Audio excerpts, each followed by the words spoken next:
2007년 겨울, 북한 함경북도의 작은 마을. 눈발이 휘날리는 어느 추운 오후였습니다. 15살 민준이는 친구들과 함께 마을 뒷산에서 놀고 있었습니다. 그런데 그날, 그들은 평생 잊지 못할 발견을 하게 됩니다. 바위 틈 사이로 보이는 검은 구멍.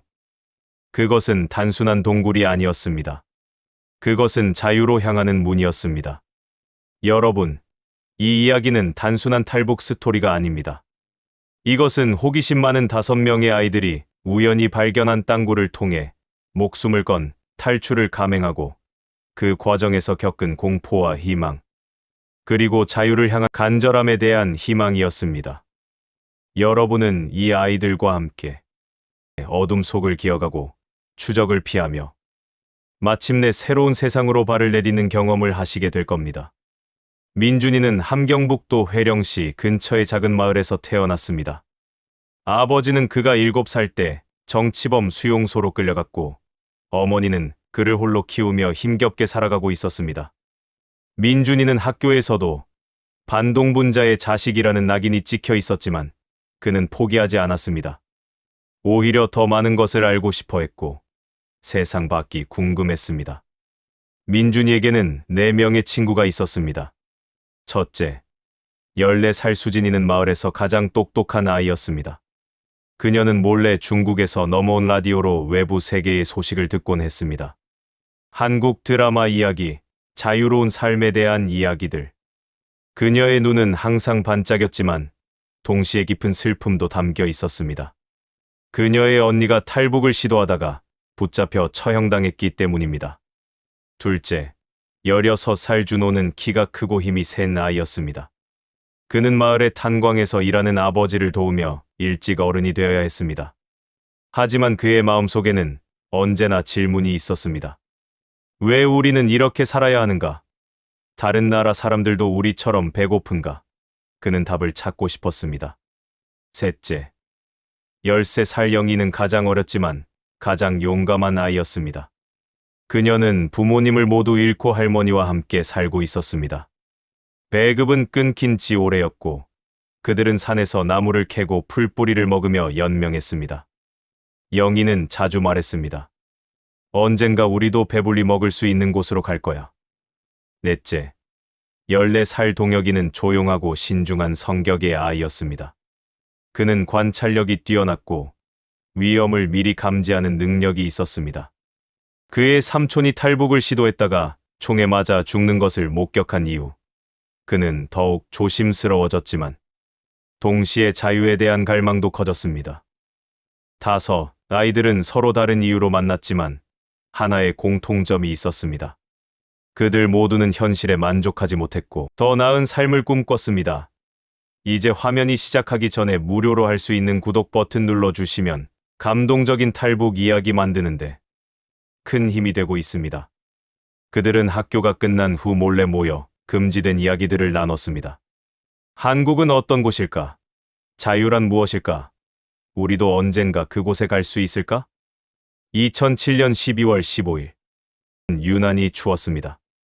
기온은 영하 20도 아래로 떨어졌고 바람은 뼈를 내는 듯 차가웠습니다. 하지만 아이들은 약속대로 마을 뒷산에서 만났습니다.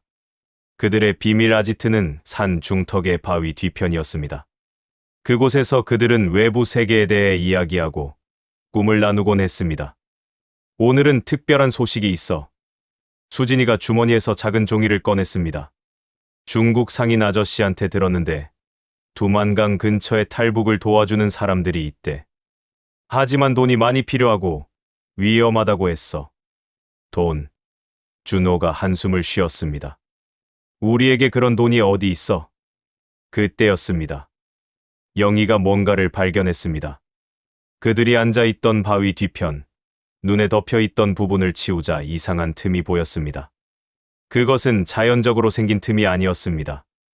인공적으로 만들어진 직선으로 잘린 돌들이었습니다. 여기 뭔가 있어. 영희가 소리쳤습니다. 아이들이 모여들었습니다. 민준이가 눈을 더 치우자 점점 더 큰 구멍이 드러났습니다. 그것은 입구였습니다. 사람이 기어들어갈 수 있을 정도의 크기였습니다.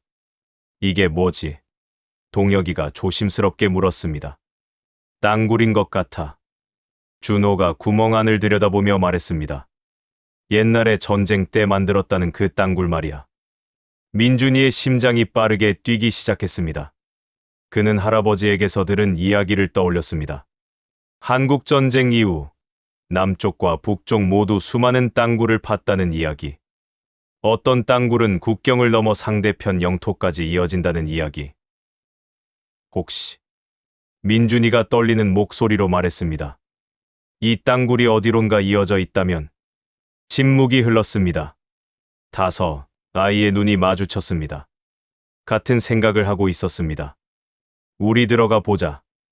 영희가 먼저 말했습니다. 미쳤어. 위험할 수도 있어. 동혁이가 말렸습니다. 하지만 기회일 수도 있어. 수진이가 말했습니다. 만약 이 땅굴이 정말 어딘가로 이어진다면 중국으로 아니면 남쪽으로. 민준이가 그 말을 끝맺었습니다. 그날 아이들은 결정을 내렸습니다. 땅굴을 탐험하기로. 하지만 준비가 필요했습니다. 손전등, 물, 음식, 그리고 무엇보다 용기. 다음 일주일 동안 아이들은 비밀리에 준비를 시작했습니다. 민준이는 어머니 몰래 집에 있던 오래된 손전등을 가져왔습니다. 배터리는 약했지만 없는 것보다는 나았습니다. 수진이는 학교 실험실에서 성냥과 초를 훔쳐왔습니다. 준호는 집에 있던 낡은 밧줄을 가져왔고 영희는 할머니가 아끼던 건빵 몇 개를 챙겼습니다. 동혁이는 지도를 그렸습니다. 마을에서 두만강까지의 거리, 국경 초소의 위치, 그들이 알고 있는 모든 정보를 담은 지도였습니다. 12월 22일 밤, 아이들은 다시 모였습니다. 이번에는 단순한 호기심이 아니었습니다. 진짜 계획이었습니다. 우리가 정말 이걸 할 거야? 동혁이가 물었습니다. 한 번 들어가면 돌아올 수 없을지도 몰라. 돌아올 이유가 있어. 준호가 반문했습니다. 여기서 우리 미래는 뭐야? 평생 굶주리고, 감시받고, 두려움 속에 사는 거? 준호 말이 맞아. 수진이가 동의했습니다. 나는 언니처럼 죽고 싶지 않아. 하지만 언니가 원했던 것, 자유를 얻고 싶어. 나도 배불리 먹고 싶어. 영희가 말했습니다. 우리 할머니도 데려가고 싶어. 나중에라도. 민준이가 깊은 숨을 들이쉬었습니다. 우리에게 선택지는 두 가지야. 여기 남아서 서서히 죽거나 아니면 기회를 잡는 거. 나는 후자를 선택하고 싶어. 그렇게 결정이 내려졌습니다. 12월 24일 크리스마스 이브. 북한에서는 의미 없는 날이지만 그들에게는 새로운 삶이 시작되는 날이 될 터였습니다. 준비는 철저했습니다. 각자 작은 배낭에 필요한 물건을 챙겼습니다. 물병, 건빵, 성냥, 초, 여분의 옷. 민준이는 어머니가 아끼던 작은 사진 한 장을 가슴에 품었습니다. 아버지가 끌려가기 전에 찍은 가족 사진이었습니다. 수진이는 작은 노트에 편지를 썼습니다. 부모님께, 그리고 죽은 언니에게. 언니, 내가 언니의 꿈을 이룰게요. 자유로운 곳에서 살게요. 용서해 주세요. 그녀는 눈물을 닦으며 편지를 베개 밑에 숨겼습니다. 준호는 아버지의 낡은 시계를 가져왔습니다. 아버지, 저는 더 나은 삶을 살겠습니다. 언젠가 돌아와서 아버지도 데려갈게요. 그는 속으로 다짐했습니다. 영희는 할머니가 주무시는 동안 작은 메모를 남겼습니다. 할머니, 제가 큰 사람 되면 꼭 데리러 올게요. 사랑해요.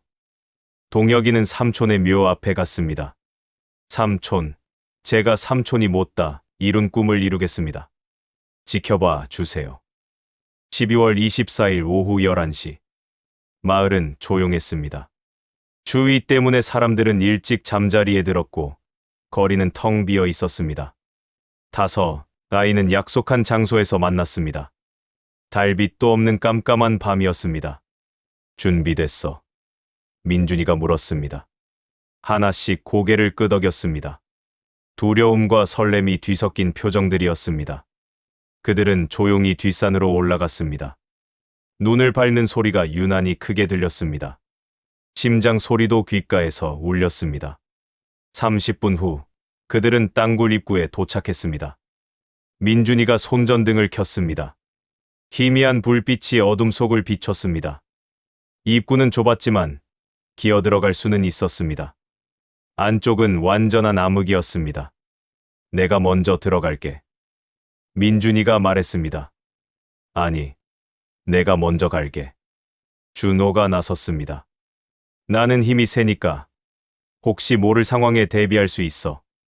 그럼 준호가 먼저, 내가 두 번째, 그 다음 수진이, 영희, 마지막으로 동혁이.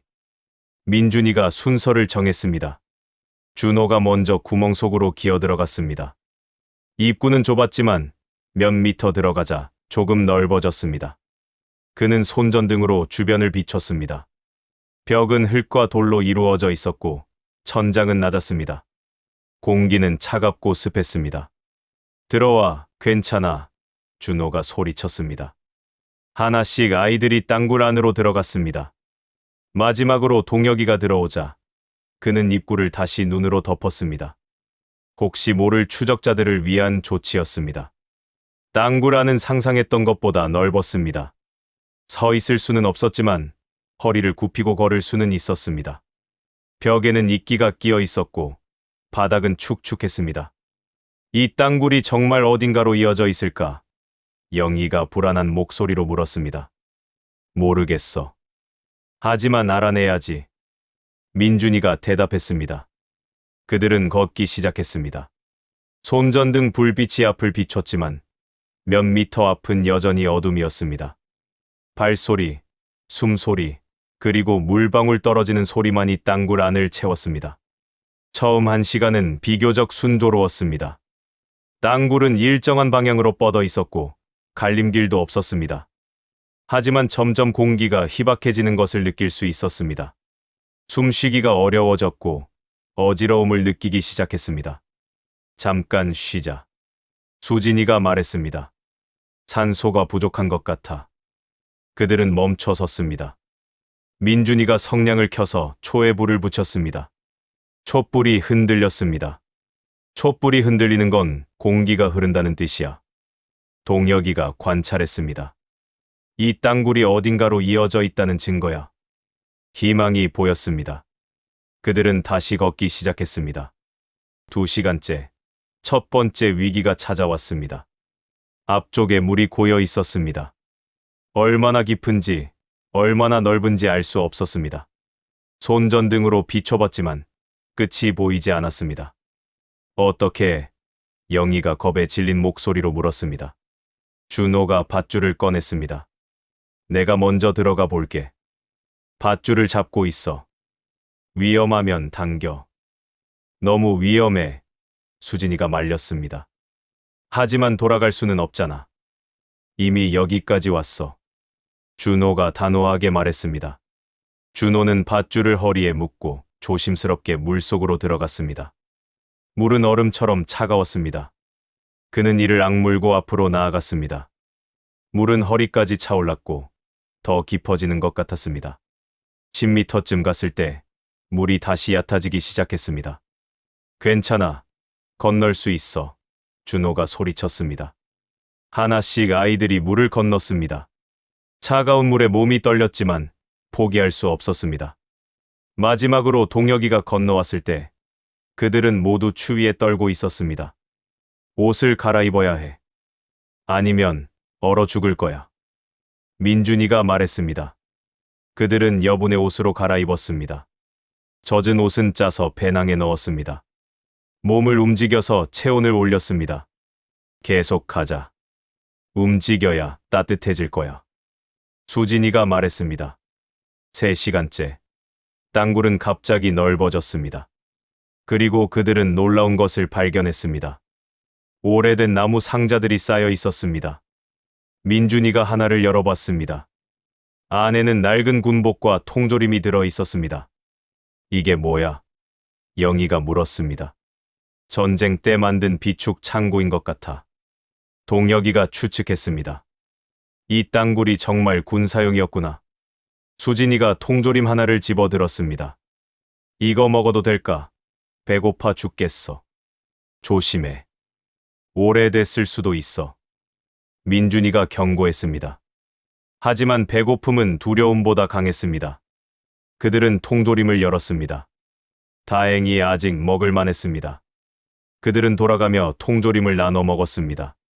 그것은 그들이 며칠 동안 먹은 것 중 가장 맛있는 음식이었습니다. 여기서 좀 쉬자. 준호가 제안했습니다. 너무 피곤해. 그들은 상자 위에 앉아 잠깐 눈을 붙였습니다. 얼마나 잤을까? 민준이가 시계를 봤습니다. 새벽 4시였습니다. 그들은 5시간 동안 땅굴 안에 있었습니다. 일어나자. 더 가야 해. 민준이가 다른 아이들을 깨웠습니다. 그들은 다시 걷기 시작했습니다. 이제 땅굴은 약간 위로 향하고 있었습니다. 좋은 신호였습니다. 땅굴이 표면으로 향하고 있다는 뜻이었습니다. 4시간째, 그들은 갈림길을 만났습니다. 땅굴이 2갈래로 나뉘어 있었습니다. 하나는 왼쪽으로, 하나는 오른쪽으로 향하고 있었습니다. 어느 쪽으로 가야 하지? 영희가 물었습니다. 동혁이가 지도를 꺼냈습니다. 만약 우리가 남쪽으로 가고 있다면 오른쪽이 맞아. 왼쪽은 서쪽, 중국 쪽이야. 확실해? 준호가 물었습니다. 100%는 아니지만 내 생각엔 그래. 동혁이가 대답했습니다. 그럼 오른쪽으로 가자. 민준이가 결정했습니다. 하지만 그 결정은 곧 후회로 바뀌었습니다. 오른쪽 땅굴은 점점 좁아지기 시작했습니다. 그리고 20분 후 완전히 막혀 있었습니다. 무너진 흙과 돌로 길이 막혀 있었습니다. 안 돼. 수진이가 절규했습니다. 돌아가야 해. 준호가 말했습니다. 그들은 다시 갈림길로 돌아왔습니다. 1시간이 낭비되었습니다. 그리고 더 심각한 것은 손전등의 불빛이 약해지고 있다는 것이었습니다. 배터리가 떨어지고 있어. 민준이가 걱정스럽게 말했습니다. 초가 있잖아. 영희가 말했습니다. 하지만 얼마 없어. 아껴야 해. 수진이가 대답했습니다. 그들은 왼쪽 땅굴로 들어갔습니다. 이번에는 더 조심스럽게, 더 천천히 움직였습니다. 배터리를 아끼기 위해 손전등을 껐다 켰다를 반복했습니다. 8장 공포의 순간. 5시간째, 그들은 이상한 소리를 들었습니다. 멀리서 들려오는 우웅거리는 소리. 그것은 점점 가까워지고 있었습니다. 저게 뭐야? 영희가 겁에 질려 물었습니다. 모르겠어. 물소리 같기도 하고. 동혁이가 귀를 기울였습니다. 갑자기 바닥이 흔들리기 시작했습니다. 그리고 그들은 깨달았습니다. 지진이었습니다. 뛰어. 민준이가 소리쳤습니다. 그들은 있는 힘을 다해 뛰기 시작했습니다. 뒤에서 천장이 무너지는 소리가 들렸습니다. 돌과 흙이 떨어지고 먼지가 공기를 가득 채웠습니다. 멈추지 마. 준호가 외쳤습니다. 영희가 넘어졌습니다. 동혁이가 그녀를 일으켜 세웠습니다. 그들은 계속 뛰었습니다. 1분이 영원처럼 느껴졌습니다. 마침내 흔들림이 멈췄습니다. 그들도 멈춰 섰습니다. 숨이 턱까지 차올랐습니다. 뒤를 돌아보니 그들이 왔던 길의 일부가 무너져 있었습니다. 이제 정말 돌아갈 수 없게 됐어. 수진이가 떨리는 목소리로 말했습니다. 처음부터 돌아갈 생각 없었잖아. 민준이가 그녀의 어깨에 손을 얹었습니다. 우리는 앞으로 나아가는 거야. 반드시. 그들은 먼지를 털어내고 다시 걷기 시작했습니다. 이제 정말 선택의 여지가 없었습니다. 앞으로만 갈 수 있었습니다. 6시간째, 기적이 일어났습니다. 저 멀리 작은 빛이 보였습니다. 처음에는 착각인 줄 알았습니다. 하지만 가까이 갈수록 빛은 더 선명해졌습니다. 빛이야. 진짜 빛이야. 영희가 소리쳤습니다. 그들은 뛰기 시작했습니다. 피곤함도, 배고픔도 잊었습니다. 오직 그 빛을 향해 달렸습니다. 빛은 작은 틈에서 새어 들어오고 있었습니다. 천장의 균열 사이로 햇빛이 들어오고 있었던 것입니다. 그들은 그 아래 서서 햇빛을 느꼈습니다. 얼마나 그리웠던 햇빛인가. 밖으로 나갈 수 있을 것 같아. 준호가 틈을 살펴보며 말했습니다. 그들은 힘을 합쳐 틈을 넓히기 시작했습니다. 돌을 치우고 흙을 파냈습니다. 30분 후 구멍은 사람이 빠져나갈 만큼 커졌습니다. 준호가 먼저 올라갔습니다. 그리고 밖을 내다봤습니다. 눈 덮인 숲이 펼쳐져 있었습니다. 하지만 어디인지는 알 수 없었습니다. 올라와. 준호가 손을 내밀었습니다. 하나씩 아이들이 땅굴 밖으로 나왔습니다. 그들은 7시간 만에 처음으로 신선한 공기를 마셨습니다. 햇빛이 눈부셨습니다. 차가운 바람이 얼굴을 스쳤습니다. 하지만 그 모든 것이 좋았습니다. 우리 어디 있는 거야? 동혁이가 주변을 둘러보며 물었습니다. 민준이가 지도를 꺼내 주변을 살폈습니다. 멀리 강이 보였습니다. 그리고 그는 깨달았습니다. 저게 두만강이야. 그가 외쳤습니다. 아이의 눈이 커졌습니다. 그들은 정말로 국경 근처까지 온 것입니다. 땅굴은 그들을 마을에서 수십 킬로미터 떨어진 곳으로 데려다 준 것입니다. 하지만 기쁨은 잠시였습니다. 두만강을 건너야 했습니다. 그리고 그것은 가장 위험한 순간이 될 것이었습니다. 그들은 조심스럽게 강가로 다가갔습니다. 멀리 국경 초소가 보였습니다. 군인들이 순찰을 돌고 있었습니다. 서치라이트가 강을 비추고 있었습니다. 어떻게 건너지? 수진이가 속삭였습니다. 밤을 기다려야 해. 동혁이가 말했습니다. 지금은 너무 위험해. 그들은 숲속에 숨어 기다렸습니다. 시간은 천천히 흘렀습니다. 배는 고팠지만 먹을 것이 없었습니다. 물도 떨어지고 있었습니다. 오후 6시, 해가 지기 시작했습니다. 어둠이 찾아왔습니다. 이제 움직일 때였습니다. 계획은 이래. 민준이가 말했습니다. 서치라이트가 지나간 직후에 뛰는 거야. 다음 서치라이트가 돌아오기 전에 강을 건너야 해.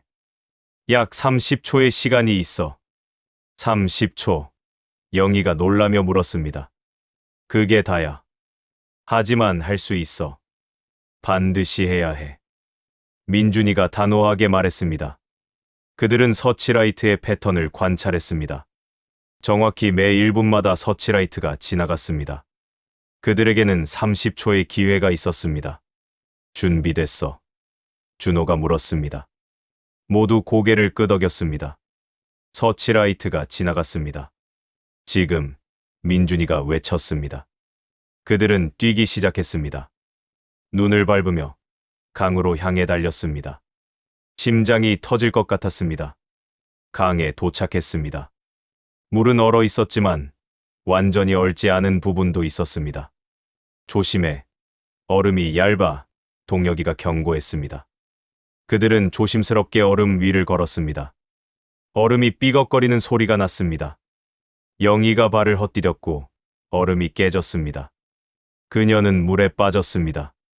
영희, 수진이가 소리를 지르려 했지만 준호가 그녀의 입을 막았습니다. 민준이가 재빨리 영희를 끌어올렸습니다. 그녀는 젖었지만 다치지는 않았습니다.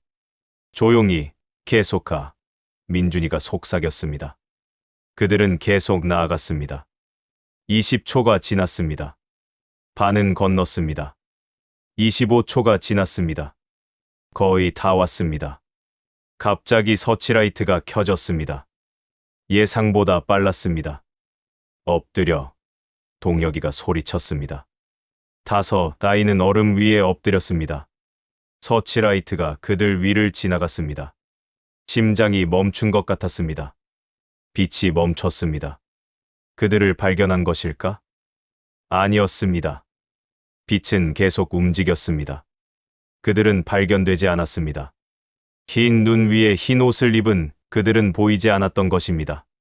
지금 민준이가 다시 외쳤습니다. 그들은 일어나 마지막 남은 거리를 뛰었습니다. 5초 후 그들은 강 반대편에 도착했습니다. 중국 땅이었습니다. 그들은 숲속 깊이 들어갔습니다. 국경에서 최대한 멀리 떨어져야 했습니다. 1시간을 걷고 또 걷다가 작은 동굴을 발견했습니다. 여기서 쉬자. 준호가 말했습니다. 영희는 젖은 옷 때문에 몸을 떨고 있었습니다. 수진이가 자신의 외투를 벗어 그녀에게 입혔습니다. 고마워. 영희가 떨리는 목소리로 말했습니다.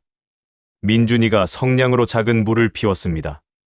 따뜻한 불빛이 동굴을 채웠습니다. 그들은 불 주위에 모여 앉았습니다. 우리 해냈어. 동혁이가 믿기지 않는다는 표정으로 말했습니다. 진짜 해냈어. 수진이가 미소 지었습니다. 탈북 이후 처음으로 짓는 진짜 미소였습니다. 하지만 기쁨은 오래가지 않았습니다. 그들은 여전히 위험한 상황에 있었습니다. 중국 땅이었지만 중국 공안에 붙잡히면 북한으로 강제 송환될 것이었습니다. 이제 어떻게 하지? 영희가 물었습니다. 한국으로 가야 해. 민준이가 말했습니다. 중국에 있는 한국 대사관이나 영사관을 찾아가야 해. 하지만 어디 있는지 모르잖아. 준호가 반박했습니다. 찾아야지. 물어보면서. 수진이가 말했습니다. 그날 밤 그들은 물 옆에서 잠들었습니다. 처음으로 북한 땅이 아닌 곳에서 자는 밤이었습니다. 꿈을 꿨습니다. 자유로운 삶에 대한 꿈을. 하지만 그것은 아직 꿈일 뿐이었습니다. 진짜 여정은 이제부터였습니다.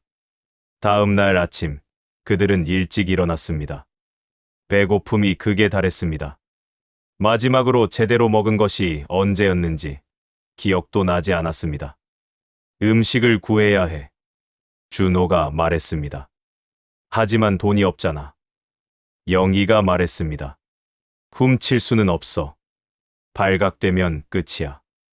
동혁이가 경고했습니다. 그럼 일을 해야 해. 뭐라도. 민준이가 제안했습니다. 그들은 조심스럽게 작은 마을로 향했습니다.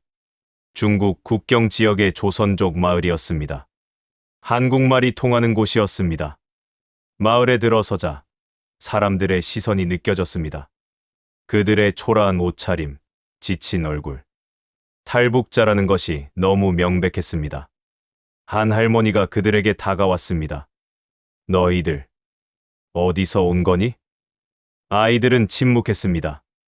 믿어도 되는 사람인지 알 수 없었습니다. 할머니가 다시 물었습니다. 북에서 왔지. 걱정 마. 나는 신고하지 않아. 우리 친척들도 북에 있단다. 민준이가 조심스럽게 대답했습니다. 예. 어제 왔습니다. 할머니의 눈에 연민이 가득했습니다. 배고프겠구나. 우리 집으로 와. 밥 먹여줄게. 그들은 망설였습니다. 하지만 배고픔이 의심보다 컸습니다. 할머니를 따라갔습니다. 할머니의 집은 작고 낡았지만 따뜻했습니다. 할머니는 그들에게 뜨거운 죽을 끓여 주었습니다. 아이들은 눈물을 흘리며 먹었습니다. 따뜻한 음식, 따뜻한 방, 따뜻한 마음. 얼마만의 경험인가. 고맙습니다. 수진이가 눈물을 닦으며 말했습니다. 괜찮아. 나도 옛날에는 북에 살았단다. 전쟁 때 헤어진 가족들이 아직도 거기 있지. 할머니가 말했습니다. 할머니는 그들에게 중요한 정보를 알려주었습니다. 한국 대사관은 베이징과 선양에 있다는 것. 하지만 그곳까지 가는 것은 매우 위험하다는 것. 중국 공안들이 탈북자를 찾고 있다는 것. 브로커를 통하는 게 가장 안전해. 할머니가 조언했습니다. 돈이 있으면 말이지. 돈이 없습니다. 민준이가 고개를 숙였습니다. 할머니는 한숨을 쉬었습니다. 그럼 어렵겠구나. 브로커들은 돈 없는 사람은 안 도와주거든. 그때 할머니의 아들이 들어왔습니다. 40대 중반의 남자였습니다. 그는 아이들을 보더니 할머니에게 뭐라고 속삭였습니다. 엄마, 이 애들 어쩔 거예요? 여기 있으면 우리도 위험해요. 어디 가라고? 이 추운 날 죽으라고? 할머니가 아들을 나무랐습니다. 아들은 한참을 생각하더니 아이들에게 제안을 했습니다. 내가 한국까지 데려다 줄 수는 있어. 하지만 조건이 있어. 무슨 조건입니까? 민준이가 물었습니다. 일단 한국 가서 돈 벌면 나한테 갚는 거야. 1인당 500만 원씩. 5명이니까 총 2,500만 원. 아이들은 놀랐습니다. 엄청난 금액이었습니다. 그렇게 많은 돈을. 수진이가 말을 잇지 못했습니다. 한국 가면 벌 수 있어. 거기선 돈 버는 게 쉽다고. 그리고 이건 투자야. 너희들 목숨을 사는 거지. 남자가 말했습니다. 민준이가 친구들을 모았습니다. 그들은 조용히 의논했습니다.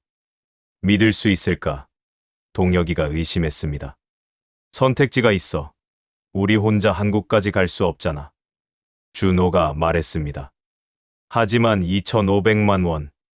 정말 갚을 수 있을까? 영희가 걱정했습니다. 나중 일은 나중에 생각하자.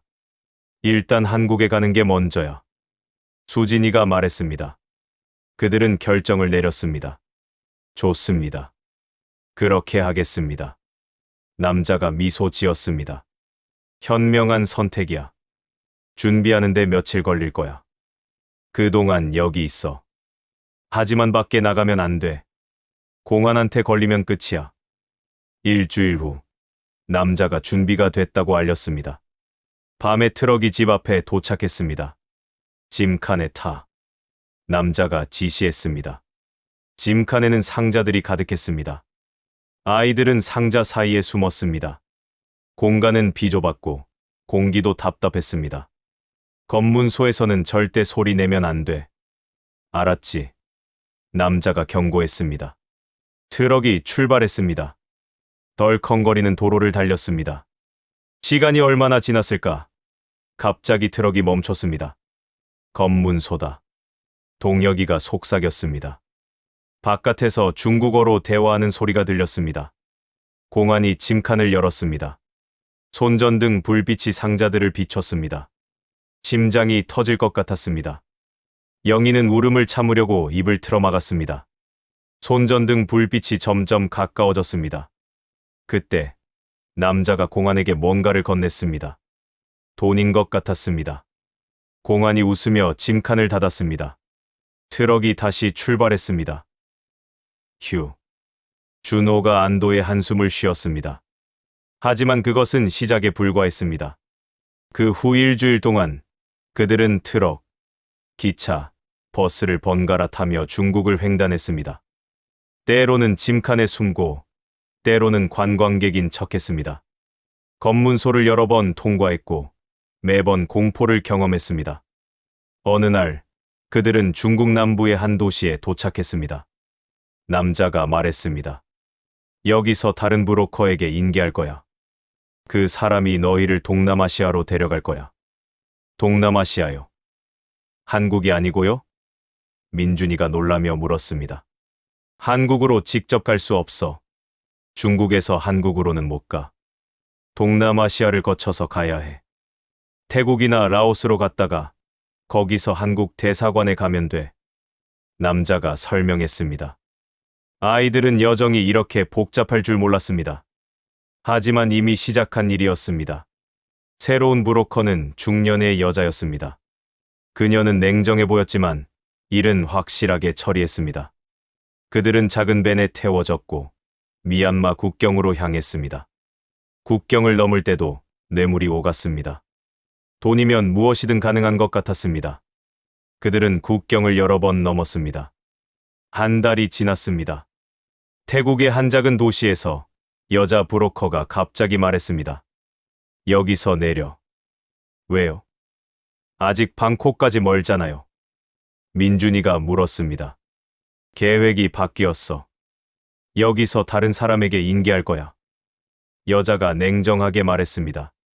불길한 예감이 들었습니다. 그들은 낡은 건물로 안내되었습니다. 그리고 그곳에서 충격적인 말을 들었습니다. 너희는 팔렸어. 새로운 남자가 말했습니다.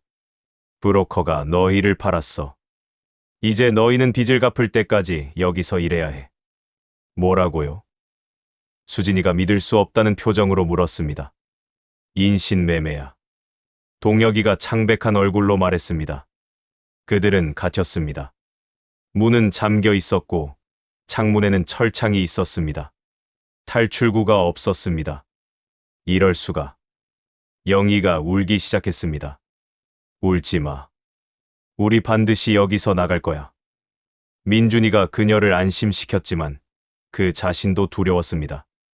그날 밤 그들은 탈출 계획을 세웠습니다. 준호가 창문 철창을 흔들어 봤습니다. 녹슬어 있었습니다. 시간을 들이면 뗄 수 있을 것 같았습니다. 며칠 동안 그들은 몰래 철창을 흔들었습니다. 낮에는 시키는 일을 하고 밤에는 철창을 흔들었습니다. 일주일 후 철창 하나가 빠졌습니다. 오늘 밤이야.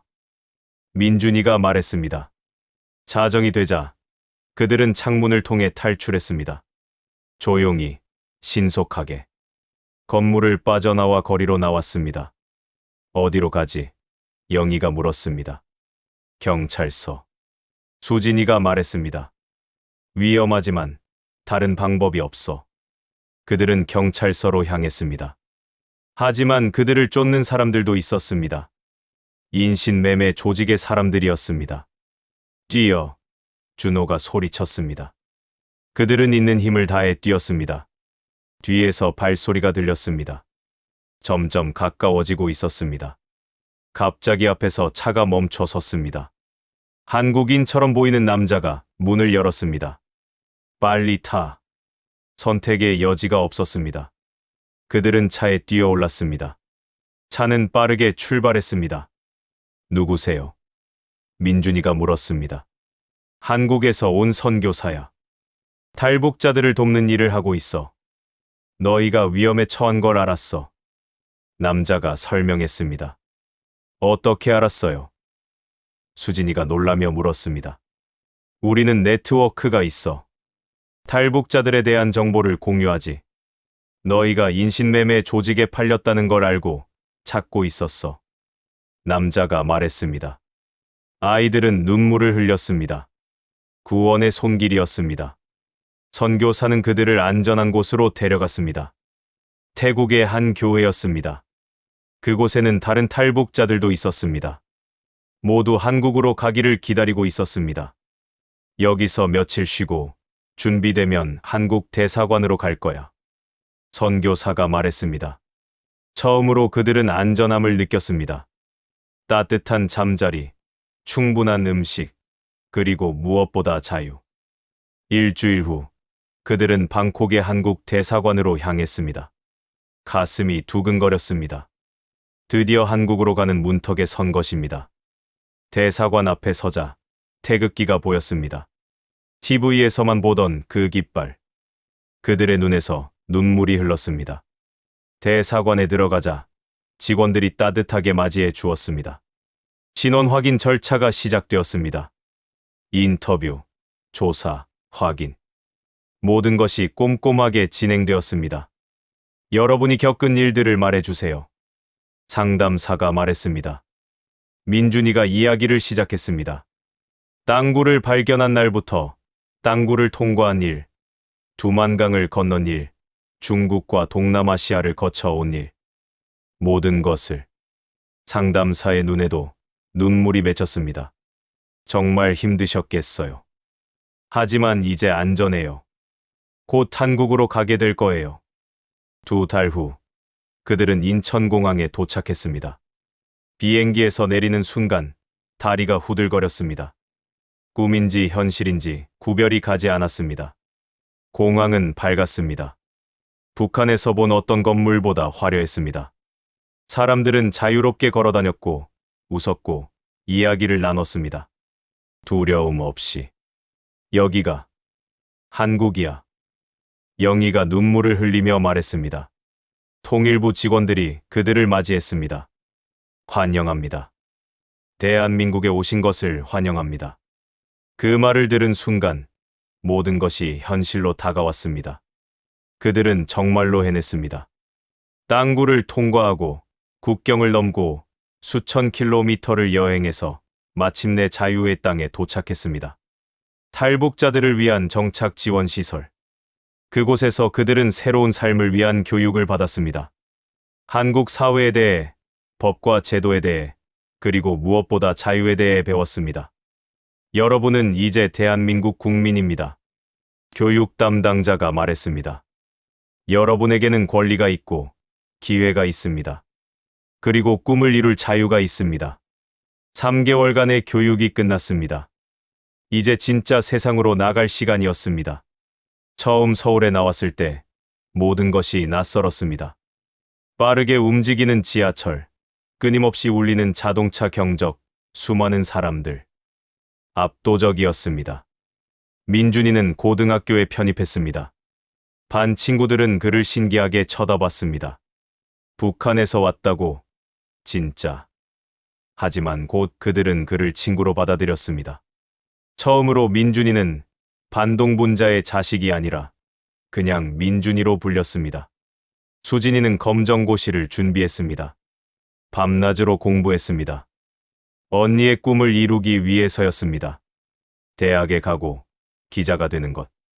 준호는 건설 현장에서 일하며 돈을 벌었습니다. 힘든 일이었지만 북한에서의 탄광 일보다는 나았습니다. 무엇보다 정당한 대가를 받았습니다. 그는 돈을 모아 아버지를 데려올 계획을 세웠습니다.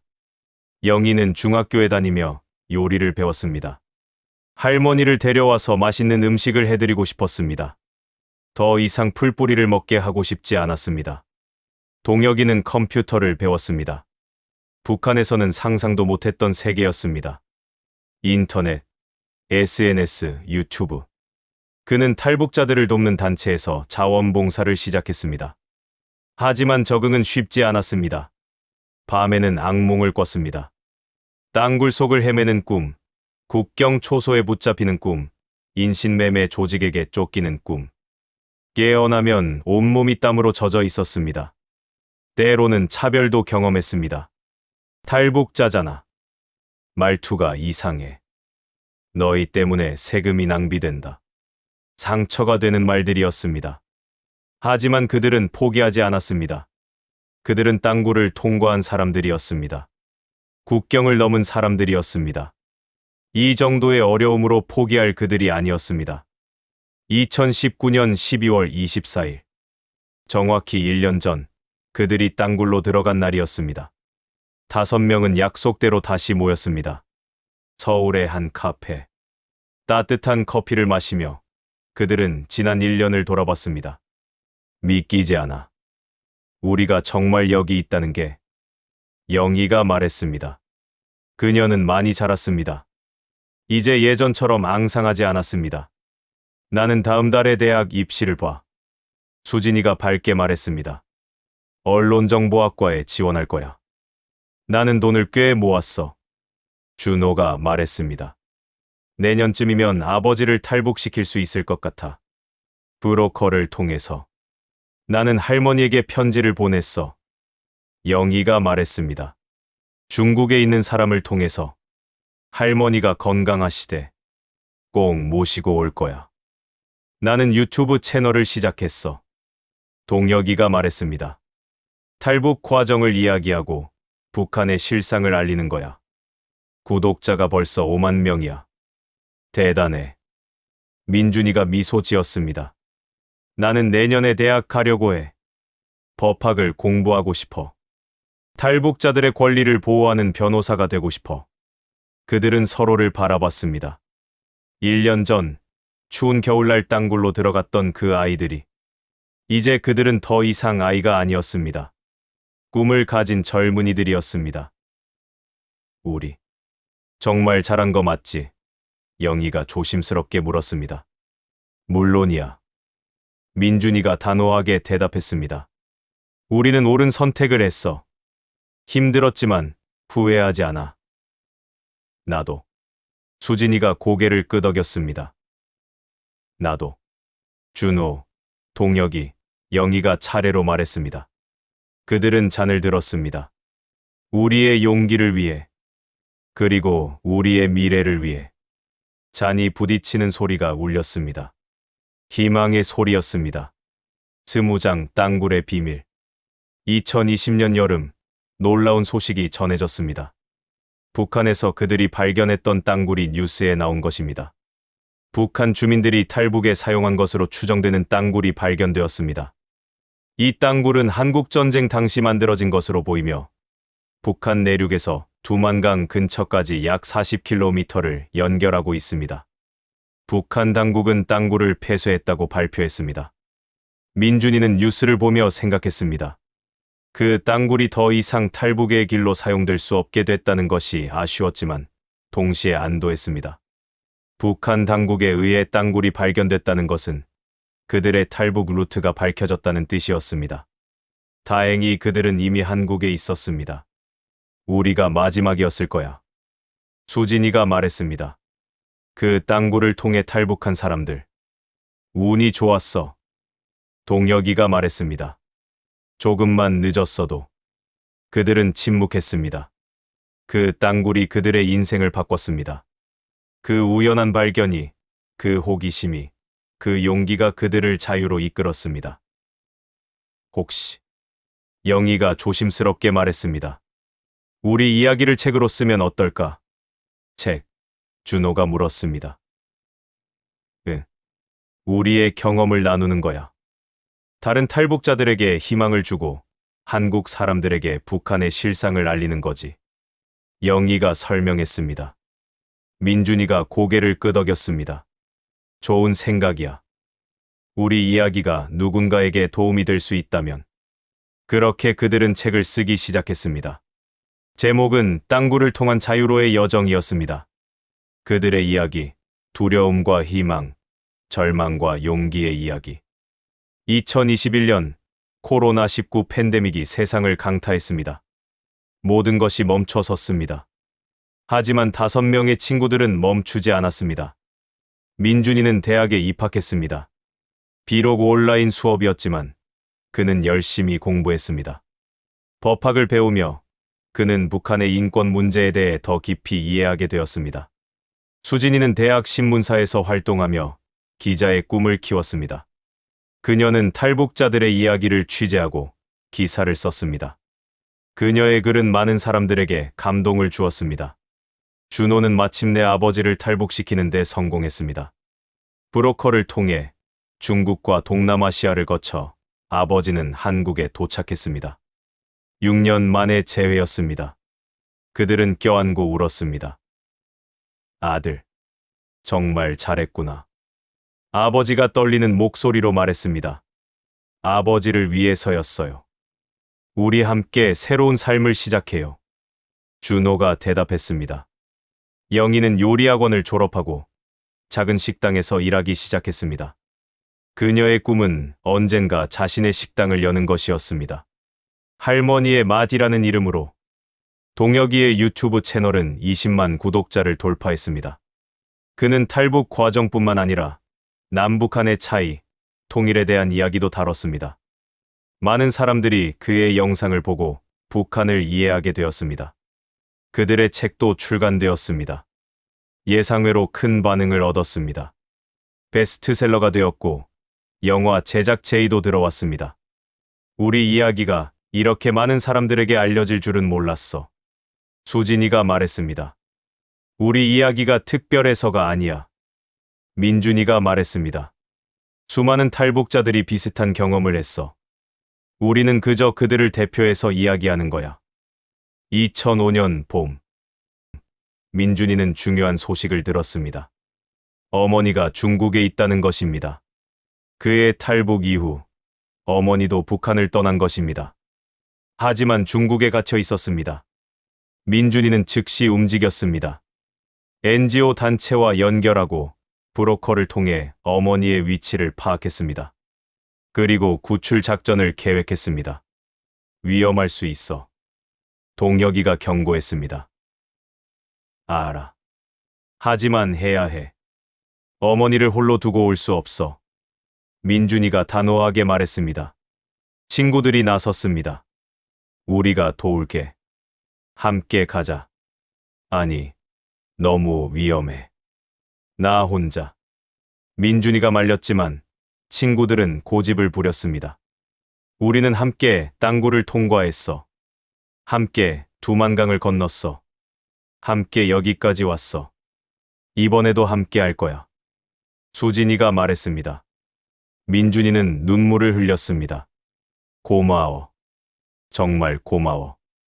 그들은 다시 여행을 떠났습니다.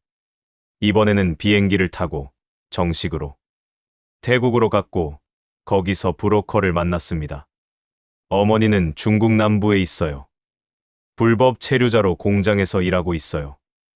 브로커가 설명했습니다. 구출 작전은 신중하게 진행되었습니다. 중국 공안의 눈을 피해야 했습니다. 한 달의 준비 끝에 그들은 어머니를 만났습니다. 민준아. 어머니는 아들을 보자 그 자리에 주저앉았습니다. 엄마. 민준이가 어머니를 껴안았습니다. 4년 만의 재회였습니다. 정말 내가 맞니? 꿈이 아니니? 어머니가 아들의 얼굴을 만지며 물었습니다. 꿈이 아니에요, 엄마. 제가 엄마를 데리러 왔어요. 한국으로 가요. 민준이가 말했습니다. 어머니는 오열했습니다. 기쁨과 안도의 눈물이었습니다. 그들은 같은 경로를 통해 한국으로 돌아왔습니다. 미얀마, 태국, 그리고 한국 대사관. 2달 후, 어머니는 인천공항에 도착했습니다. 이게 한국이야. 어머니가 믿을 수 없다는 표정으로 주변을 둘러봤습니다. 네, 엄마. 우리 집이에요. 민준이가 미소 지었습니다. 2023년 영희의 꿈이 이루어졌습니다. 작은 식당을 연 것입니다. 할머니의 맛이라는 간판이 걸렸습니다. 개업 첫날 친구들이 모두 모였습니다. 민준이와 어머니, 수진이, 준호와 아버지, 동혁이, 그리고 특별한 손님이 있었습니다. 영희의 할머니였습니다. 준호의 도움으로 마침내 탈북에 성공한 것입니다. 할머니. 영희는 할머니를 보자 울음을 터뜨렸습니다. 우리 영희. 정말 훌륭하게 컸구나. 할머니가 주름진 손으로 손녀의 얼굴을 쓰다듬었습니다. 식당은 북한 음식을 팔았습니다. 하지만 풀뿌리나 나무 껍질이 아니었습니다. 제대로 된 재료로 만든 정성스러운 음식이었습니다. 이게 진짜 북한 음식이야. 우리가 먹고 싶었던 음식. 영희가 손님들에게 설명했습니다. 식당은 성공했습니다. 탈북자들뿐만 아니라 일반 한국 사람들도 많이 찾았습니다. 북한을 이해하고 싶어 하는 사람들이었습니다. 영희는 식당에서 일하며 행복했습니다. 할머니와 함께 손님들에게 따뜻한 음식을 제공하며 그녀는 자신의 꿈을 이룬 것입니다. 2007년 가을, 5명의 친구들은 한 포럼에 초대되었습니다. 남북 통일에 관한 포럼이었습니다. 그들은 패널로 참석했습니다.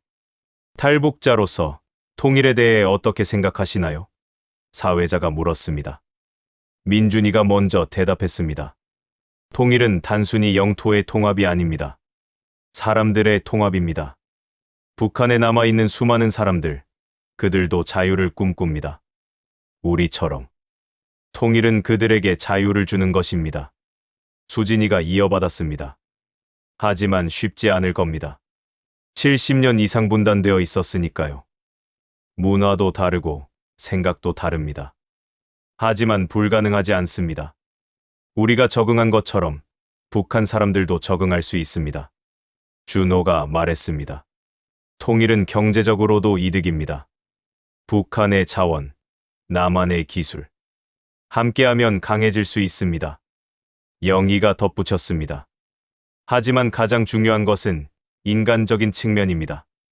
분단으로 인해 헤어진 가족들, 만나지 못하는 친구들. 통일은 그들을 다시 연결하는 것입니다. 동혁이가 마지막으로 말했습니다.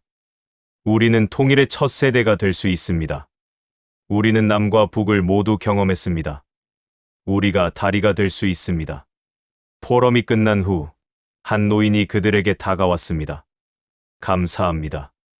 여러분의 이야기를 들으니 통일에 대한 희망이 생기네요. 희망은 항상 있습니다. 민준이가 미소 지으며 말했습니다.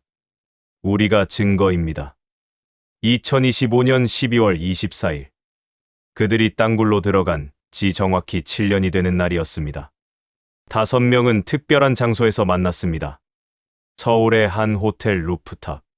도시의 불빛이 반짝이고 크리스마스 장식이 화려했습니다. 그들은 둥글게 앉아 서로를 바라봤습니다. 민준이는 이제 법대 4학년이었습니다. 내년이면 변호사 시험을 볼 예정이었습니다. 그의 꿈은 변함없었습니다. 탈북자들의 권리를 보호하는 변호사. 수진이는 언론사에 취직했습니다. 신입 기자로서 그녀는 북한 관련 기사를 주로 썼습니다. 언니의 꿈을 이루고 있었습니다. 준호는 건설 회사를 차렸습니다. 작은 회사였지만 탈북자들을 고용하며 그들에게 일자리를 제공했습니다. 아버지도 그의 회사에서 일했습니다. 영희의 식당은 지점을 냈습니다. 이제 두 곳에서 할머니의 맛을 맛볼 수 있었습니다. 할머니는 여전히 주방에서 일했습니다. 동혁이의 유튜브 채널은 50만 구독자를 돌파했습니다. 그는 이제 전문 콘텐츠 크리에이터였습니다. 그의 영향력은 컸고 많은 사람들이 그를 통해 북한을 이해했습니다. 7년이나 지났네. 영희가 감회에 젖은 목소리로 말했습니다. 맞아. 그때 우리가 이렇게 될 줄 알았을까? 동혁이가 웃으며 물었습니다. 상상도 못했지. 하지만 우리는 해냈어. 준호가 말했습니다. 많은 일이 있었어. 힘든 일도, 좋은 일도. 수진이가 회상했습니다. 민준이가 잔을 들었습니다. 우리의 과거를 위해, 우리가 겪은 모든 것을 위해, 우리의 현재를 위해, 우리가 이룬 모든 것을 위해. 수진이가 이어받았습니다. 그리고 우리의 미래를 위해, 우리가 이룰 모든 것을 위해. 준호가 덧붙였습니다. 북한에 남아있는 사람들을 위해, 그들도 자유를 누리는 그날을 위해. 영희가 말했습니다. 그리고 통일을 위해, 언젠가 올 그날을 위해. 동혁이가 마무리했습니다. 5개의 잔이 부딪혔습니다. 밤하늘의 별들이 그들을 비췄습니다. 2009년 여름, 놀라운 제안이 들어왔습니다. 한 다큐멘터리 제작팀이 그들의 이야기를 영상으로 만들고 싶다고 했습니다. 그리고 가능하다면 그들이 통과했던 땅굴을 다시 방문하고 싶다고 했습니다. 북한에 있는 땅굴을 어떻게 가? 영희가 놀라며 물었습니다. 불가능해. 북한 땅이잖아. 동혁이가 말했습니다. 하지만 제작팀은 다른 방법을 제안했습니다. DMZ 근처에도 발견된 땅굴들이 있습니다. 그곳을 방문하면 어떨까요? 여러분이 경험한 것을 재현할 수 있을 겁니다. 그들은 동의했습니다. 그리고 몇 주 후, 그들은 제3땅굴을 방문했습니다. 땅굴 입구에 서자 7년 전의 기억이 되살아났습니다. 어둠, 추위, 두려움. 하지만 동시에 희망, 용기, 결의도 떠올랐습니다. 들어갈 수 있어. 카메라 감독이 물었습니다. 민준이가 친구들을 바라봤습니다. 할 수 있어? 하나씩 고개를 끄덕였습니다. 그들은 다시 땅굴로 들어갔습니다. 땅굴 안은 습했고 차가웠습니다. 그들이 경험했던 그 땅굴과 비슷했습니다. 하지만 느낌은 달랐습니다. 7년 전에는 절박했습니다. 생존의 문제였습니다. 하지만 지금은 선택이었습니다. 돌아갈 곳이 있었습니다. 여기서 뭘 생각했어? 감독이 물었습니다. 민준이가 대답했습니다. 두려웠어요. 하지만 동시에 설레기도 했어요. 새로운 삶을 향해 가고 있었으니까요. 후회는 없었어. 감독이 물었습니다. 수진이가 미소 지었습니다. 한 번도 없었어요. 힘들었지만 옳은 선택이었어요. 땅굴을 통과하며 그들은 각자의 경험을 이야기했습니다. 물이 고여있던 곳, 무너질 뻔했던 순간, 빛을 발견했을 때의 기쁨. 모든 것이 생생했습니다. 땅굴을 나오자 그들은 한동안 말없이 서 있었습니다. 햇빛이 눈부셨습니다. 바람이 불었습니다. 자유의 바람이었습니다. 이 다큐멘터리가 많은 사람들에게 닿았으면 좋겠어요. 영희가 말했습니다. 북한에 있는 사람들에게도 희망을 잃지 말라고. 그리고 남한 사람들에게도. 준호가 덧붙였습니다. 우리의 이야기가 단순한 탈북 스토리가 아니라 자유를 향한 인간의 열망에 대한 이야기라는 것을 알았으면 좋겠어요. 촬영이 끝났습니다. 제작팀이 떠나고 5명만 남았습니다. 우리 사진 찍을까? 동혁이가 제안했습니다. 그들은 땅굴 입구 앞에 섰습니다. 활짝 웃으며 서로의 어깨에 손을 올렸습니다. 사진이 찍혔습니다. 자유를 쟁취한 5명의 젊은이들의 모습이었습니다. 2009년 12월 다큐멘터리가 공개되었습니다. 제목은 땅굴 자유를 향한 여정이었습니다. 극장에서도 상영되었고 온라인 플랫폼에서도 볼 수 있었습니다. 반응은 폭발적이었습니다. 첫 주에만 100만 명이 시청했습니다. 댓글에는 감동의 메시지들이 가득했습니다. 눈물 없이 볼 수 없었습니다. 이들의 용기에 경의를 표합니다. 북한의 실상을 알게 되었습니다. 통일이 왜 필요한지 이해했습니다. 탈북자들을 다시 보게 되었습니다. 그들은 생존자이자 영웅입니다. 하지만 비판도 있었습니다. 일부는 다큐멘터리가 너무 감정적이라고 정치적 목적이 있다고 주장했습니다. 이건 반북 선전이야. 과장된 부분이 있는 것 같아. 탈북자들은 돈을 받고 거짓말하는 거야. 민준이는 이런 댓글들을 보며 마음이 아팠습니다. 하지만 이해했습니다. 경험하지 않은 사람들에게는 믿기 어려운 이야기일 수 있다는 것을. 신경 쓰지 마. 수진이가 위로했습니다. 우리는 진실을 말했어. 그걸로 충분해. 다큐멘터리는 해외에도 소개되었습니다. 영어, 일본어, 중국어 자막이 만들어졌습니다. 전 세계 사람들이 그들의 이야기를 들었습니다. 특히 중국에서 반응이 컸습니다. 많은 조선족들이 댓글을 남겼습니다. 저도 탈북자들을 도운 적이 있습니다. 그들의 용기를 존경합니다.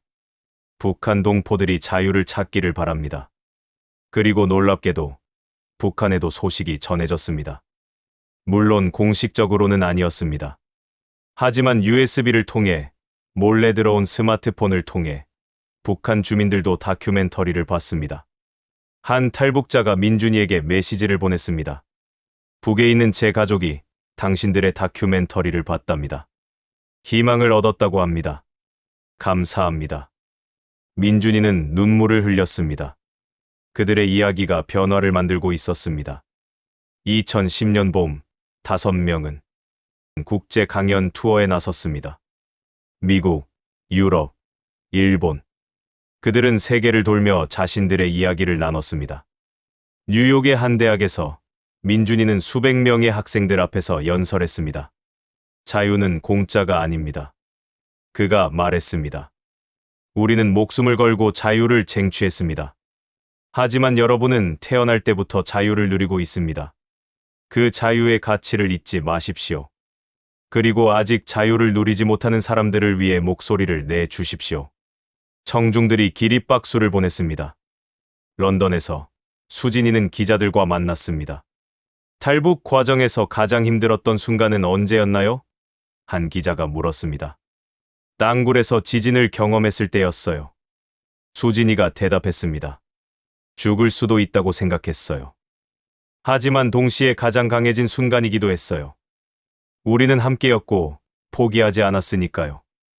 도쿄에서 준호는 제일 동포들과 만났습니다. 북한에 계신 가족들에게 메시지를 전한다면? 누군가가 물었습니다. 준호는 잠시 생각하다가 대답했습니다. 희망을 잃지 마세요. 세상은 변하고 있습니다. 언젠가 우리는 다시 만날 수 있을 겁니다. 자유로운 하늘 아래에서. 베를린에서 영희는 독일 통일의 경험에 대해 배웠습니다. 동독과 서독이 통일되기까지 많은 시간이 걸렸어요. 한 독일인이 설명했습니다. 하지만 불가능해 보였던 것이 현실이 되었습니다. 한반도도 그럴 수 있을 겁니다. 영희는 희망을 얻었습니다. 우리도 할 수 있어요. 반드시 할 거예요. 파리에서 동혁이는 인권 단체들과 만났습니다. 북한 인권 문제를 해결하기 위해 무엇을 할 수 있을까요? 단체 관계자가 물었습니다. 목소리를 내는 겁니다. 동혁이가 대답했습니다. 침묵은 공범입니다. 북한에서 일어나는 일들을 세상에 알려야 합니다. 그래야 변화가 일어납니다. 6개월간의 투어가 끝났습니다.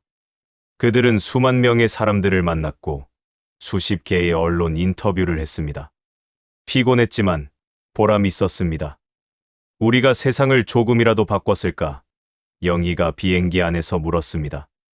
그럴 거야. 민준이가 확신에 찬 목소리로 대답했습니다. 한 사람씩, 한 번에 하나씩. 2028년 5명은 새로운 프로젝트를 시작했습니다. 탈북 청소년들을 위한 센터를 설립한 것입니다. 새로운 시작 센터라는 이름의 이 센터는 탈북 청소년들에게 교육, 상담, 그리고 무엇보다 희망을 제공했습니다. 민준이는 법률 상담을 담당했습니다. 복잡한 법적 문제들, 신분 문제, 정착 문제를 도왔습니다. 수진이는 글쓰기 수업을 가르쳤습니다. 아이들이 자신의 이야기를 표현하도록 도왔습니다. 치유의 과정이었습니다. 준호는 직업 훈련을 제공했습니다. 건설, 요리, 컴퓨터 등 다양한 기술을 가르쳤습니다. 자립의 기반이었습니다. 영희는 요리 수업을 열었습니다. 음식을 만들며 아이들은 행복을 느꼈습니다. 배고픔을 경험한 사람들에게 음식은 특별한 의미가 있었습니다. 동혁이는 미디어 교육을 담당했습니다.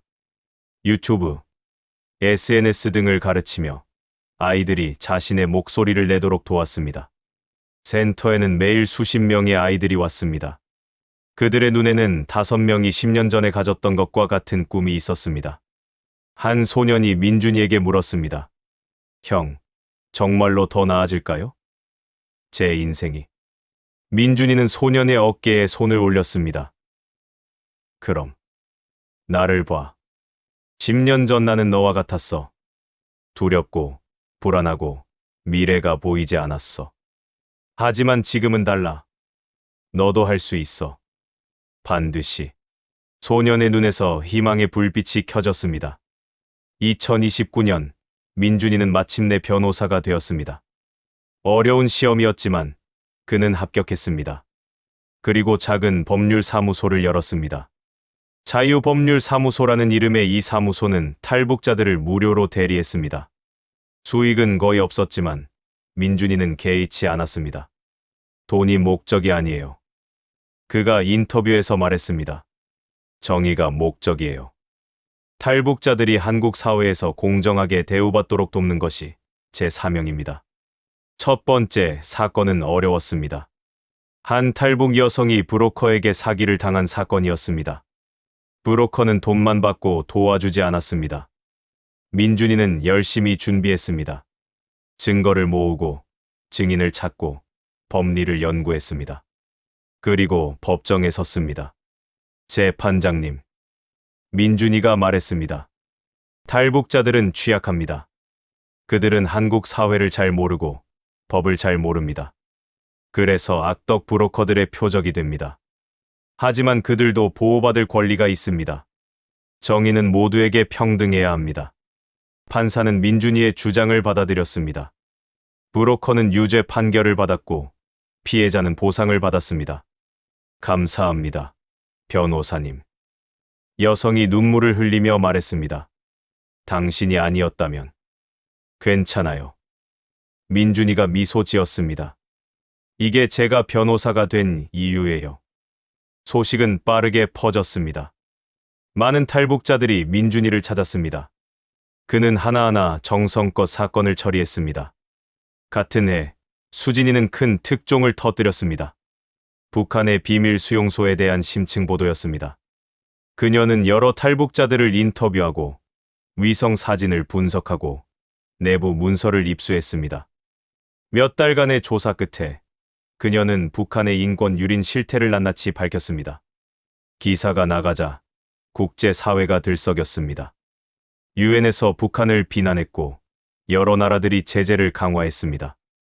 하지만 수진이에게는 위협도 따라왔습니다. 북한 당국이 그녀를 비난했고 익명의 위협 메시지들이 날아왔습니다. 두렵지 않아? 민준이가 걱정스럽게 물었습니다. 두렵지. 수진이가 솔직하게 대답했습니다. 하지만 멈출 수는 없어. 이건 내 언니의 꿈이기도 해. 그리고 아직 북한에 있는 수많은 사람들의 이야기를 전해야 해. 조심해. 준호가 당부했습니다. 알아. 수진이가 고개를 끄덕였습니다. 그녀의 기사는 여러 상을 받았습니다. 탐사보도상, 인권보도상. 하지만 수진이에게 가장 의미 있었던 것은 한 탈북자가 보낸 편지였습니다. 당신의 기사를 읽고 용기를 얻었습니다. 저도 제 이야기를 세상에 알리고 싶습니다. 침묵하지 않겠습니다. 수진이는 편지를 읽으며 눈물을 흘렸습니다. 이것이 저널리즘의 힘이었습니다. 준호의 건설 회사는 성장했습니다. 이제 직원이 50명이 넘었고 그중 절반이 탈북자였습니다. 왜 탈북자들을 많이 고용하나요? 한 기자가 물었습니다. 그들에게 기회가 필요하니까요. 준호가 대답했습니다. 저도 그런 기회를 받았어요. 이제 제가 돌려줄 차례예요. 준호는 직원들을 가족처럼 대했습니다. 명절에는 함께 식사를 하고 어려운 일이 있으면 도왔습니다. 그의 회사는 단순히 이윤을 추구하는 곳이 아니라 공동체였습니다. 어느 날 준호는 특별한 프로젝트를 제안받았습니다. 통일을 대비한 북한 재건 계획에 참여하는 것이었습니다. 아직 통일이 된 것도 아닌데 영희가 의아해하며 물었습니다. 준비는 미리 해야지. 준호가 설명했습니다. 통일이 되면 북한을 재건해야 해. 도로, 건물, 인프라. 우리 같은 사람들이 필요할 거야. 준호는 프로젝트에 참여했습니다. 북한의 현황을 분석하고 재건 계획을 세웠습니다. 그는 자신의 경험을 살렸습니다. 북한의 지리, 기후, 문화를 알았으니까요. 언젠가 이 계획이 실현되는 날이 올 거야. 준호가 청사진을 보며 말했습니다. 그날을 위해 준비하는 거야. 영희는 요리책을 출판했습니다. 북한 음식 이야기였습니다. 책에는 단순히 레시피만 있는 것이 아니었습니다. 각 음식마다 이야기가 담겨 있었습니다. 북한에서의 추억, 배고픔의 경험, 그리고 음식이 가진 의미. 음식은 단순히 배를 채우는 것이 아닙니다. 영희가 서문에 썼습니다. 음식은 문화이고 역사이고 사랑입니다. 북한 음식을 통해 저는 북한 사람들을 이해하고 싶습니다. 책은 베스트셀러가 되었습니다. 많은 사람들이 영희의 레시피로 북한 음식을 만들었습니다. 그리고 북한을 조금 더 이해하게 되었습니다. 한 독자가 영희에게 편지를 보냈습니다. 당신의 책을 읽고 북한 사람들도 우리와 같다는 것을 깨달았습니다. 그들도 밥을 먹고 가족을 사랑하고 행복을 추구합니다. 통일이 왜 필요한지 알게 되었습니다. 영희는 감동했습니다. 음식이 다리가 될 수 있다는 것을 증명한 것입니다. 할머니도 자랑스러워했습니다. 우리 영희가 정말 훌륭하게 컸구나. 요리로 세상을 바꾸다니. 동혁이는 유튜브를 넘어 TV 다큐멘터리를 만들기 시작했습니다. 제목은 분단을 넘어였습니다. 시리즈는 다양한 주제를 다뤘습니다. 탈북자들의 삶, 북한의 현실, 남북한의 차이, 통일의 비전. 매주 한 편씩 그는 깊이 있는 내용을 전했습니다. 특히 화제가 된 에피소드는 땅굴을 통과한 아이들이었습니다. 그들 5명의 이야기를 더 자세히 다룬 것입니다. 우리가 땅굴을 발견한 것은 우연이었습니다. 동혁이가 내레이션을 맡았습니다.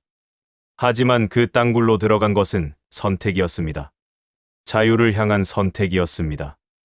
에피소드는 높은 시청률을 기록했습니다.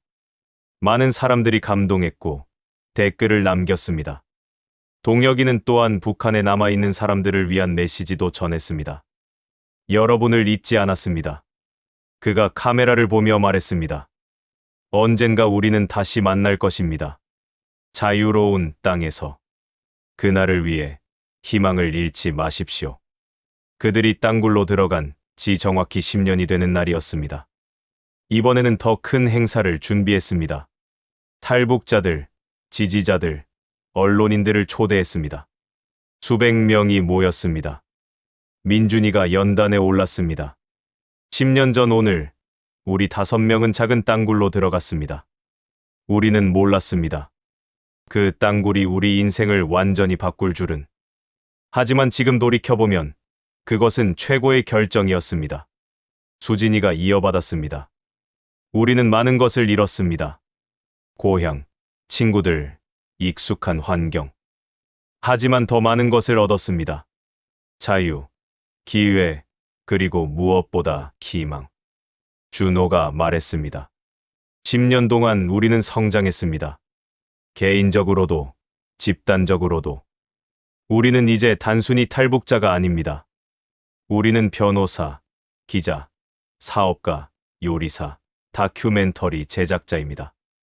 영희가 덧붙였습니다. 하지만 우리는 뿌리를 잊지 않았습니다.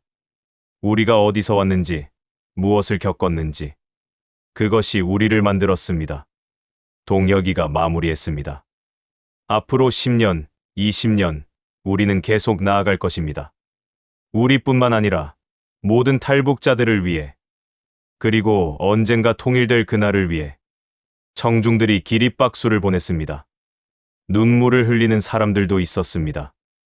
행사가 끝나고 5명은 조용한 곳으로 갔습니다. 한강이 보이는 카페였습니다. 10년이 지났네. 민준이가 감회에 젖어 말했습니다. 빠르게 지나갔어. 수진이가 동의했습니다. 하지만 알찬 10년이었어. 준호가 미소 지었습니다. 다음 10년은 어떨까? 영희가 궁금해하며 물었습니다. 더 좋을 거야. 동혁이가 확신에 찬 목소리로 말했습니다. 우리는 계속 성장할 거야. 그리고 더 많은 사람들을 도울 거야. 그들은 창밖을 바라봤습니다. 한강이 반짝이고 도시의 불빛이 빛났습니다. 아름다운 풍경이었습니다. 자유의 풍경이었습니다. 2013년 5명의 이야기는 교과서에 실렸습니다. 한국 현대사의 한 부분으로 땅굴을 통한 5 아이들의 탈북은 21세기 초반 한반도 상황을 상징적으로 보여줍니다. 교과서는 설명했습니다. 그들의 용기와 결단력은 많은 사람들에게 영감을 주었고 남북 관계에 대한 새로운 관점을 제시했습니다. 학생들은 그들의 이야기를 배웠습니다. 토론했고 에세이를 썼습니다. 한 학생이 수업 시간에 발표했습니다. 저는 이 이야기를 읽고 자유의 가치를 다시 생각하게 되었습니다. 우리는 당연하게 여기는 것들이 누군가에게는 목숨을 걸 만한 가치가 있다는 것을요. 민준이는 가끔 학교에 초청되어 강연을 했습니다. 학생들은 그를 영웅처럼 대했습니다. 영웅이 아니에요. 민준이가 항상 말했습니다. 저는 그냥 자유를 원했던 평범한 사람이에요. 여러분처럼. 하지만 용감했잖아요. 한 학생이 말했습니다. 용감했다기보다는. 민준이가 잠시 생각했습니다. 필사적이었어요. 선택지가 없었어요. 하지만 그 필사적인 순간이 저를 만들었어요. 수진이는 대학에서 강의를 시작했습니다. 저널리즘과 인권에 관한 과목이었습니다. 기자의 역할은 무엇일까요? 그녀가 학생들에게 물었습니다. 진실을 전하는 것이요. 한 학생이 대답했습니다. 맞아요. 하지만 그것만이 아니에요. 수진이가 설명했습니다. 기자는 목소리 없는 사람들의 목소리가 되어야 해요. 권력에 맞서야 하고 불의를 폭로해야 해요. 그리고 무엇보다 희망을 전해야 해요. 준호는 북한 재건 프로젝트의 자문위원이 되었습니다. 정부와 협력하며 통일 후의 계획을 수립했습니다. 통일은 언제쯤 될까요? 누군가가 물었습니다. 모르겠습니다. 준호가 솔직하게 대답했습니다. 하지만 준비는 지금 해야 합니다. 기회가 왔을 때 우리는 준비되어 있어야 합니다. 영희는 2번째 요리책을 출간했습니다. 이번에는 남북한 음식의 융합이었습니다. 남과 북이 만나면 어떤 음식이 탄생할까요? 그녀가 책에서 물었습니다. 이 책은 그 실험입니다. 통일 한국의 미래 음식입니다. 동혁이는 탈북자들을 위한 온라인 플랫폼을 만들었습니다. 정보를 공유하고 서로 돕고 네트워크를 구축하는 공간이었습니다. 우리는 혼자가 아닙니다. 동혁이가 플랫폼 소개 영상에서 말했습니다. 우리는 공동체입니다. 함께라면 우리는 무엇이든 할 수 있습니다. 2018년 어느 날 5명은 특별한 초대를 받았습니다. 남북 정상회담에 참석하라는 것이었습니다. 믿을 수 없었습니다. 하지만 현실이었습니다. 남북한이 다시 대화를 시작한 것입니다. 회담장에서 그들은 북한 대표단을 봤습니다. 너무나 익숙한 얼굴들이었습니다. 같은 고향 사람들이었습니다. 회담 휴식 시간, 한 북한 대표가 민준이에게 다가왔습니다. 당신이 땅굴을 통과한 사람 중 하나죠? 민준이는 긴장했습니다. 네, 그렇습니다. 용감했습니다. 대표가 조용히 말했습니다. 사실 북에서도 당신들 이야기가 알려졌습니다. 물론 공식적으로는 아니지만. 정말요? 민준이가 놀라며 물었습니다. 네. 많은 사람들이 희망을 얻었습니다. 변화가 가능하다는 것을요. 대표가 미소 지었습니다. 그 순간 민준이는 깨달았습니다. 그들의 이야기가 단순히 개인의 이야기가 아니라는 것을. 그것은 변화의 이야기였습니다. 희망의 이야기였습니다. 회담이 끝나고 5명은 함께 모였습니다. 우리가 여기까지 왔네. 수진이가 감격스러워하며 말했습니다. 17년 전 우리는 땅굴로 들어갔어. 준호가 회상했습니다. 그때 우리는 이런 날이 올 줄 몰랐어. 하지만 꿈꿨어. 영희가 말했습니다. 통일을, 평화를, 자유를. 그리고 그 꿈에 한 발짝 더 가까워졌어. 동혁이가 덧붙였습니다. 민준이가 친구들을 바라봤습니다. 17년 전 함께 땅굴로 들어갔던 아이들. 이제 그들은 변호사, 기자, 사업가, 요리사, 제작자가 되었습니다. 하지만 더 중요한 것은 그들이 변화의 주역이 되었다는 것입니다. 우리가 땅굴로 들어간 것은 단순히 탈출이 아니었어. 민준이가 말했습니다. 그것은 시작이었어. 새로운 삶의 시작, 새로운 가능성의 시작, 그리고 새로운 역사의 시작으로. 그리고 그 역사는 계속되고 있어. 수진이가 말했습니다. 우리 자녀들의 세대에서는 분단을 역사책에서만 배울 거야. 준호가 희망에 찬 목소리로 말했습니다. 그날을 위해 우리는 계속 일할 거야. 영희가 다짐했습니다. 함께. 동혁이가 한 단어를 덧붙였습니다. 함께. 모두가 함께 말했습니다. 그들은 서로의 손을 잡았습니다. 17년 전 어둠 속에서 서로의 손을 잡았던 것처럼. 하지만 이제 그들은 어둠 속에 있지 않았습니다. 그들은 빛 속에 있었습니다. 희망의 빛 속에. 화면이 서서히 어두워집니다. 그리고 자막이 나타납니다. 이 이야기는 실화에 기반합니다. 수많은 탈북자들이 자유를 찾아 목숨을 걸고 여정을 떠났습니다. 많은 이들이 성공했지만 많은 이들이 그 과정에서 목숨을 잃었습니다.